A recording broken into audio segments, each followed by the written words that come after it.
Listen, the Bible says in Luke chapter 6, verses 26, woe to you when everyone speaks well of you, for that is how their ancestors treated the false prophets. Now check this out. This Bible verse isn't necessarily saying that if you're somebody who's loved by everybody, if you're somebody who's popular, that automatically means that you're an evil person. That's not always the case. But this Bible verse, right, Jesus is trying to make a point. Now, in the eyes of the world, the majority of the people that agree are always right, correct? That's what the world thinks, but that's not always true. And the one outcast, the one oddball out who has a different opinion or a different outlook, they're automatically the one that's in the wrong. That's not true. See, as we see in the Bible says in Revelations 12 that when the enemy was cast down, he came down with great fury and he deceived the whole entire world. So if you want to be honest, if you want to be truthful, if you want me to be honest, the majority of people who agree are actually usually the people that are deceived. And the one so-called crazy person that everybody thinks is weird is actually usually the one that's trying to wake people up and tell people the truth. So listen, what point am I getting at here? I wanted to speak to all my chosen and anointed people on here today. Everybody who's watching this that has the call of God on your life. Listen, I went through this my whole life growing up, and it didn't really make sense to me because I didn't have any revelation of God. I didn't have any revelation of the Bible. So I grew up my whole life wondering, why do I always feel so alone? Why do I always feel like I'm the outcast of my family? No matter what kind of friend group I had this friend group and that friend group. And no matter where you go in this life or what kind of friends you're around, you always feel like you don't fit in. You've always been the eyeball out, right? You're the type of person, you could be in a room full of 100, 200 people. And when everybody's laughing and joking and just going with the flow and everybody's just acting normal, and it's not that you're a negative person, but you still feel like you're alone, even in a group of people. You still feel like you're in this matrix all by yourself. And see, you've always been the type of person too, when you have the call of God on your life, you're always the kind of person that sees life from up here, while the rest of the world sees life from down here. So when the rest of the world just goes with what they're told and what they're taught, God gives you a deeper revelation and you're seeing things through the lens of the spirit and not the flesh. So when you speak or when you expose lies or when you tell people the truth or try to wake people up, everybody calls you crazy.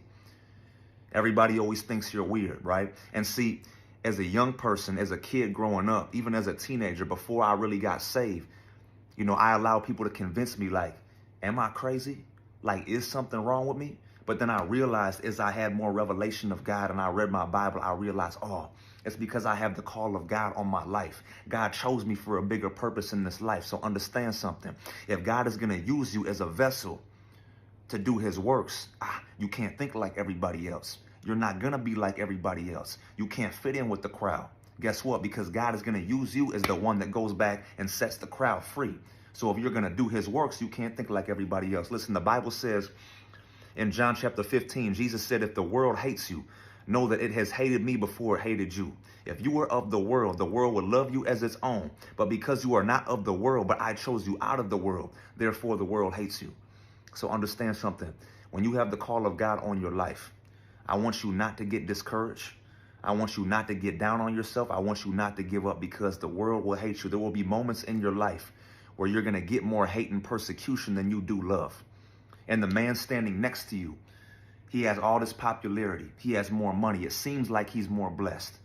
It seems like everybody loves him. And you're like, this person's not even a good person. They'll step on anybody they need to step on to get to where they want to be. This person's not even as obedient or dedicated as I. They don't even work as hard as I do. But understand, never be jealous and envious of a person like that. Because remember, the God that they serve, the God of this world, and it's not the God that you serve. So no matter what they have or what kind of money they have on earth or who loves them, is their soul prospering?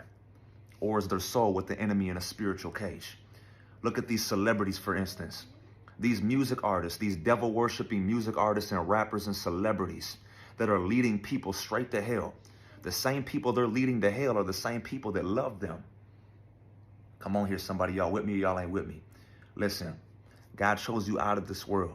You have a major call in your life, and the same people who persecuted you, the same people who hated you, the same people who doubt you, laugh at you, scoff at you, Listen, those are going to be the same people that watch how big of an impact you make on this world, how many people God uses you to set free.